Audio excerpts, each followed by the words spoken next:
wabarakatuh.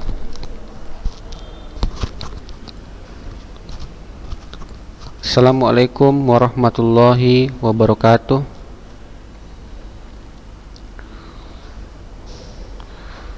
Puji syukur kita ucapkan kepada Allah Subhanahu wa ta'ala, yang mana pada pagi hari ini kita masih diberikan berbagai macam nikmat.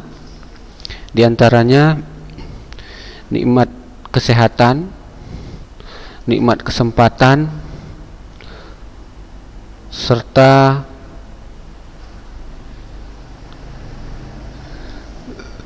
nikmat-nikmat yang lainnya. Adapun yang nikmat yang paling besar yang patut kita syukuri kepada Allah Subhanahu wa ta'ala, yaitu nikmat Islam dan nikmat sunnah. Anak didik kami yang kami cintai, materi kita hari ini adalah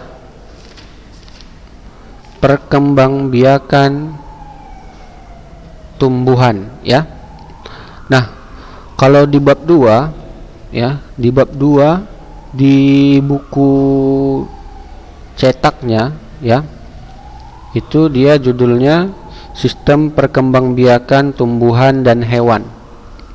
Jadi materi kita hari ini adalah perkembangbiakan tanaman atau tumbuhan Oke, langsung masuk saja Nah, perkembangbiakan pada tumbuhan itu terbagi dua. Yang pertama ada namanya perkembangbiakan secara vegetatif. Kemudian yang kedua, perkembangbiakan secara generatif atau seksual. Nah, apa itu perkembangbiakan secara vegetatif? Nah, perkembangbiakan secara vegetatif yaitu perkembangbiakan pada tumbuhan tanpa melalui proses perkawinan. Kalau dia vegetatif, dia tanpa melalui proses perkawinan. Nah, sedangkan perkembangbiakan tanaman secara generatif atau seksual, nah ini dia perkembangbiakan yang memerlukan gamet jantan dan betina. Jadi terjadi pertemuan antara gamet jantan dan betina. Gamet itu artinya sel kelamin jantan dan sel kelamin betina. Nah, jadi kalau dia pada tumbuhan, sel kelamin jantan itu disebut dengan serbuk sari sedangkan sel kelamin betina itu disebut dengan kepala putik Nah, jadi proses perkembangbiakan secara seksual ini diawali ini bisa terjadi pada tumbuhan berbiji Nah, diawali dengan proses penyerbukan.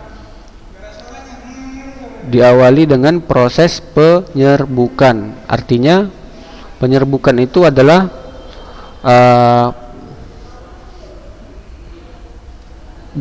berpindahnya serbuk sari ke kepala putik Nah, nanti proses penyerbukan ini terbagi atas beberapa macam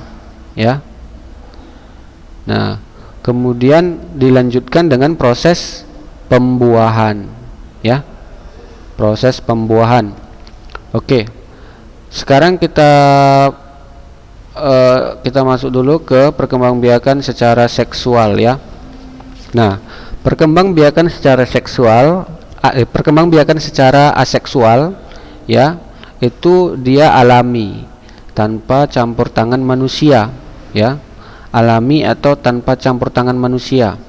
Nah, di sini ada beberapa perkembangbiakan secara aseksual. Yang pertama itu ada namanya perkembangbiakan umbi batang. Nah,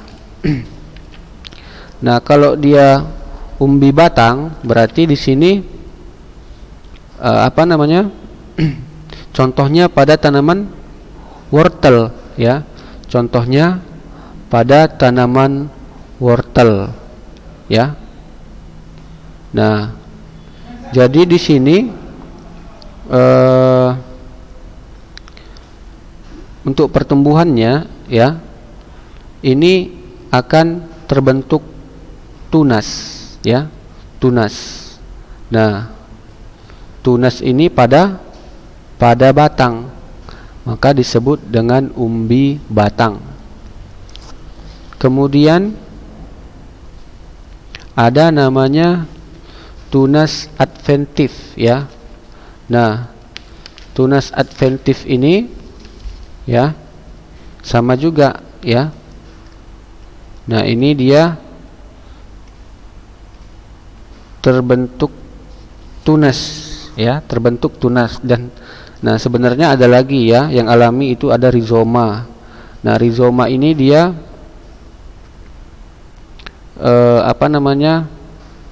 contohnya pada jahe, ya. Nah, itu dia kalau rizoma itu batangnya, ya, itu bertunasnya di dalam tanah, ya. Nah, kemudian ada nanti umbi lapis, ya. Nah, umbi lapis ini artinya ada lapisan-lapisan, ya, ya, lapisan-lapisan yang melapisi kulit sebelumnya. Nah, itu disebut dengan umbi lapis. Nah, itu merupakan perkembangbiakan secara alami atau tanpa campur tangan manusia, ya, tanpa campur tangan manusia. Nah, kemudian ada juga yang secara buatan atau dengan campur tangan manusia. Nah, contohnya kalau dia dengan perkembangbiakan secara buatan atau dengan campur tangan manusia, contohnya adalah, ya, yang pertama itu ada namanya setek, ya. Yang pertama ada namanya setek. Nah, apa itu setek atau nyetek, ya kan? Nah, setek ini merupakan perkembangbiakan vegetatif, ya, dengan memotong atau memisahkan diri induk suatu bagian tanaman, ya, kemudian ditanam untuk menghasilkan individu baru. Nah, contohnya apa? Nah, ini contohnya pada ketela pohon, ya. Ini contohnya adalah pada ketela pohon, ya. Nah, kemudian ada dia namanya mencangkok. Nah, mencangkok itu bagaimana? Nah, cangkok itu dia biasanya dilakukan pada tumbuhan yang berkayu, ya, atau tanaman berkayu. Nah, ini dikelupas batangnya, ya, dikelupas batangnya, kemudian dibalut dengan tanah, ya, dibalut dengan tanah atau dibungkus dengan sabut kelapa, ya. Nah, nanti dari sini ditunggu beberapa hari, maka dia akan tumbuh akar. Nah, akarnya itu, nah, jadi nanti kalau misalkan tumbuh akar, nah, setelah beberapa waktu, maka batang yang ada akarnya itu dipotong. Nah, jadi nanti setelah itu dipotong, itulah yang nantinya akan ditanam, ya, akan ditanam kembali di tanah. Nah, sehingga nanti tanaman yang dihasilkan dari cangkok tersebut itu memiliki sifat seperti induknya. Nah, itu ya. Kemudian ada namanya merunduk. Nah, merunduk itu apa? Merunduk. Nah, merunduk itu adalah apa? Membenamkan tangkai tanaman ke tanah, ya. Merunduk itu adalah membenamkan tangkai tanaman ke tanah. Nah, jadi bagian tanaman yang apa namanya? Yang terbenam tadi nanti akan tumbuh akar, ya. Akan tumbuh akar. Nah,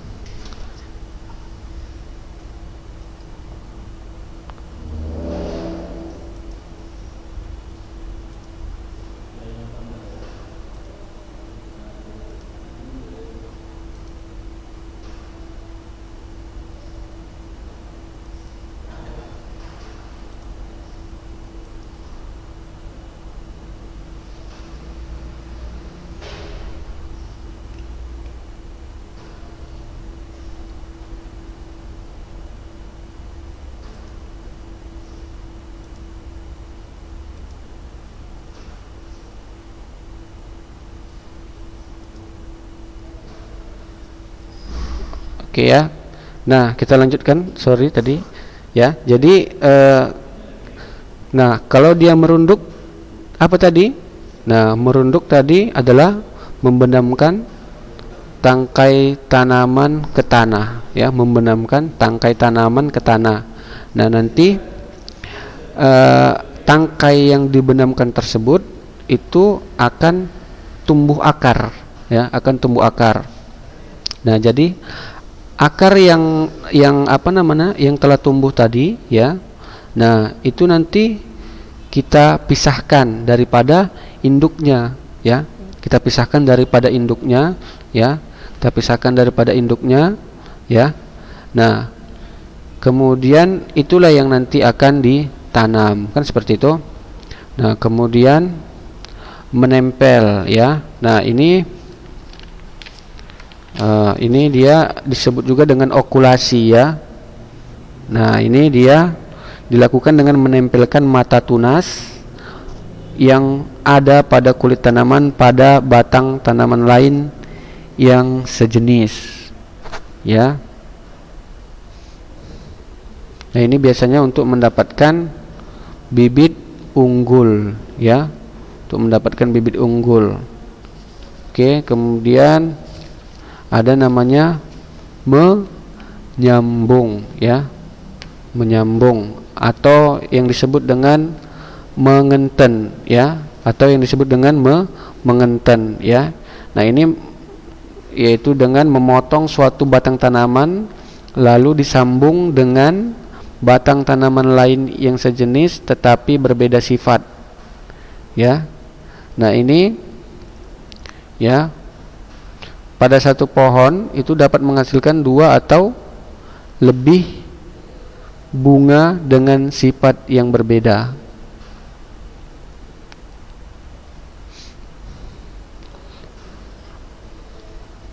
Nah, itu ya. Nah, kemudian ada namanya apomixis, ya, yaitu perbanyakan tanaman dengan menggunakan biji yang berasal dari sel telur yang tidak mengalami reduksi. Contohnya adalah manggis, citrus. Kemudian kultur jaringan, yaitu perbanyakan tanaman menggunakan jaringan yang diambil dari daun, batang, akar maupun bagian tumbuhan lainnya. Nah, jadi kalau dia yang vegetatif, ya, itu dia vegetatif, ya, yang buatan, ya. Vegetatif yang buatan itu ada keuntungan dan ada kerugiannya. Yang keuntungannya yang pertama, sifat tanaman baru akan sama persis dengan tanaman induknya. Kemudian cepat menghasilkan buah. Nah, itu keuntungannya. Kemudian kalau kerugiannya, ya, tanaman yang berasal dari stek maupun cangkok itu umumnya mempunyai sistem perakaran yang kurang kuat. Nah, itu ya kalau dia kerugiannya. Kemudian perkembangbiakan secara vegetatif dapat menghasilkan sedikit keturunan. Ya. Kemudian bila tanaman hasil reproduksi vegetatif dipotong ranting-rantingnya, maka dapat menyebabkan menurun pertumbuhannya. Itu. Oke. Nah, ciri pokok ya bahwasannya tumbuhan itu berkembang biak secara aseksual atau vegetatif, yaitu hampir dipastikan keturunan yang terbentuk 100% sama dengan induknya, ya. Tidak memerlukan individu lain untuk dilibatkan dalam reproduksi, tidak melibatkan sel kelamin untuk menurunkan keturunan, tetapi menggunakan sel tubuh atau sel somatik. Reproduksi ini dipastikan melepaskan bagian tubuhnya yang mempunyai kemampuan totipotensi untuk membentuk individu baru. Individu baru dibentuk dari bagian tubuh induk yang dilepaskan sehingga terbentuk individu yang sama. Bisa melepaskan bagian tubuhnya secara alami, bisa juga secara buatan dibantu organisme lain, misalnya manusia. Nah, kemudian ini dia. Nah, ini dia adalah perkembangbiakan secara generatif. Nah, kalau tadi kan secara vegetatif, ya. Ini perkembangbiakan secara generatif, yaitu perkembangbiakan yang terjadi secara seksual, ya. Nah, kalau perkembangbiakan yang terjadi secara seksual itu diawali dengan proses penyerbukan, ya. Diawali dengan proses penyerbukan, ya. Nah, penyerbukan itu apa pengertiannya? Nah, penyerbukan itu artinya proses jatuhnya serbuk sari di kepala putik, ya. Proses jatuhnya serbuk sari di kepala putik, ya. Nah, jadi ini disebut dengan peristiwa penyerbukan. Kemudian kalau dia pembuahannya, nah itulah proses bertemunya, ya. Ketika bertemu, ya, itu namanya apa? Pembuahan, ya. Ketika bertemu sel kelamin jantan dengan sel kelamin betina, itulah yang disebut dengan pembuahan. Nah, penyerbukan itu terdiri dari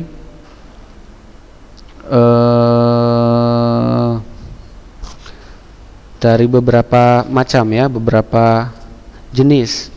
Nah, yang pertama ada namanya penyerbukan sendiri, ya. Nah, apa itu penyerbukan sendiri? Penyerbukan sendiri ini sering disebut dengan autogami, ya.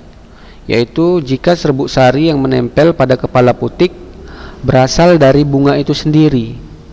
Nah, itu disebut dengan penyerbukan sendiri. Kemudian penyerbukan bastar, ya.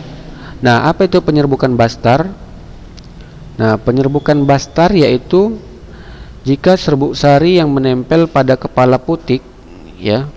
Jika serbuk sari yang menempel pada kepala putik itu berasal dari bunga pada tumbuhan lain yang berbeda jenis, ya. Saya ulangi, ya. Penyerbukan bastar yaitu jika serbuk sari yang menempel pada kepala putik berasal dari bunga pada tumbuhan lain yang berbeda jenis, memiliki satu sifat beda, ya. Nah, berarti pada tumbuhan lain yang berbeda jenis, tetapi dia memiliki satu sifat beda, ya. Kalau tadi penyerbukan sendiri kan dia berasal dari bunga itu sendiri, ya, berasal dari bunga itu sendiri. Nah, gimana dengan penyerbukan silang? Penyerbukan silang yaitu jika jika serbuk sari yang menempel pada kepala putik berasal dari bunga atau tumbuhan lain. Ya, kalau dia penyerbukan silang, jika serbuk sari yang menempel pada kepala putik berasal dari bunga tumbuhan lain yang tergolong jenis yang sama, ya, artinya dia tergolong jenis yang sama. Kalau yang bastar tadi kan yang berbeda jenis, tetapi setidaknya memiliki satu sifat beda. Kalau dia penyerbukan silang, maka dia berasal dari bunga dari tumbuhan lain yang tergolong jenis yang sama. Nah, kemudian yang terakhir ada namanya penyerbukan tetangga. Ya, penyerbukan tetangga yaitu jika serbuk sari yang menempel pada putik itu berasal dari bunga lain pada tumbuhan itu juga, ya. Jadi kalau penyerbukan tetangga, dia satu pohon, tetapi dia berbeda bunga, ya. Nah, ini disebut dengan geitonogami, ya, geitonogami. Kalau penyerbukan silang namanya allogami, ya, allogami. Kalau dia penyerbukan bastar itu sering disebut dengan hibridogami, ya. Kalau dia penyerbukan sendiri itu disebut dengan autogami, ya. Nah, berdasarkan perantara penyerbukan. Nah, ini berdasarkan perantara penyerbukan, ya. Itu penyerbukan itu bisa dilakukan oleh hewan.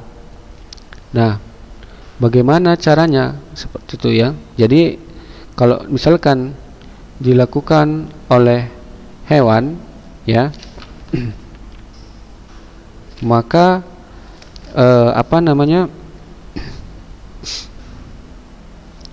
ya, penyerbukannya dengan bantuan hewan, ya. Misalkan serangga, ya, serangga ketika dia hinggap, ya, di suatu bunga, kemudian pindah ke bunga yang lain, dia akan membawa serbuk sari dari bunga yang lain ke kepala putik bunga yang satunya lagi, kan seperti itu. Nah, itu dia penyerbukan oleh hewan, ya. Nah, penyerbukan oleh hewan ini ada beberapa jenis, ya. Ada namanya entomokori, ya. Itu dia penyerbukan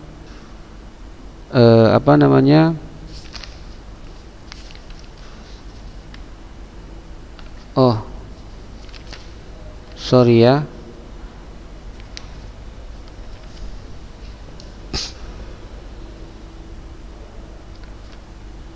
Bukan. Nah, jadi kalau misalkan penyerbukan oleh hewan ini, yaitu tadi, ya, dibantu oleh hewan, seperti itu, ya. Dibantu oleh hewan proses penyerbukannya.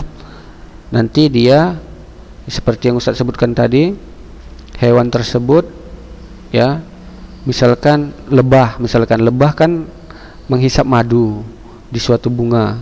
Nah, ketika lebah tersebut menghisap madu di bunga tersebut, maka kaki lebah tersebut akan menempel ke serbuk sari bunga itu, kemudian dia berpindah ke bunga yang lain, itu akan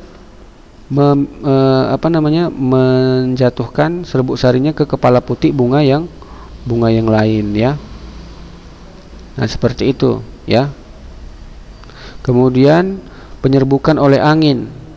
Nah, kalau dia oleh angin, nah ini bagaimana? Nah, ini misalkan angin kencang, ya kan? Nah, angin kencang sehingga memindahkan serbuk sari dari bunga yang satu ke bunga yang lain, sehingga terbentuk nanti hasilnya pertemuan dari sel kelamin jantan dan sel kelamin betina tersebut itu adalah biji ya. Nah, penyerbukan oleh air. Nah, ini disebut juga dengan hidrogami. Nah, kemudian penyerbukan oleh manusia ini disebut dengan antropogami. Nah, ya. Oke. Nah, ini dia ya. Ini dia gambarnya bisa dilihat. Nah, ini kalau ini dia lebah ya, lebah menghisap madu suatu bunga, kemudian dia berpindah ke bunga yang lain, maka serbuk sari yang ada di kaki lebah tersebut itu akan menempel pada kepala putik bunga yang lain. Nah, atau bisa juga dengan bantuan manusia. Kalau dengan bantuan manusia itu dengan alami memindahkan serbuk sari suatu bunga, kemudian dimasukkan ke bunga yang lain. Nah, seperti itu dia ya. Oke. Nah, ini dia adalah gambaran proses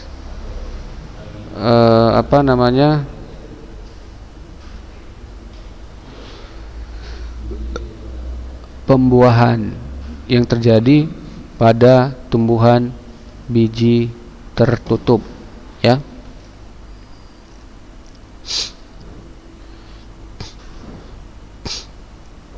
Oke, nah di sini terjadi yang pertama itu adalah penggabungan gamet atau bertemunya sel kelamin jantan dengan sel kelamin betina.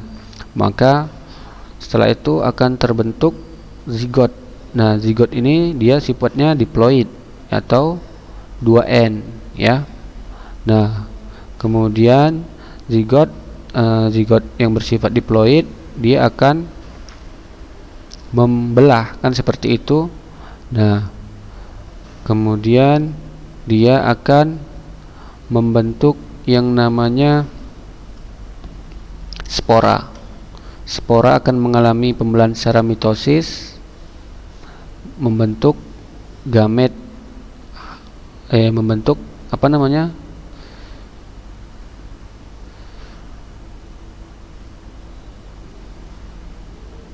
Ya. Oh, sebelumnya kita masuk ke ini dulu ya. Nah, tadi kan kalau dia zigot yang bersifat diploid atau 2N, maka dia akan mengalami inilah dia yang namanya proses pembuahannya ya. Nanti hingga dihasilkan embrio ya, atau yang disebut dengan apa ini namanya, endosperm embrio ya. Nah, dari embrio inilah yang nantinya akan menghasilkan biji ya, dari embrio yang akan nantinya menghasilkan biji ya. Nah,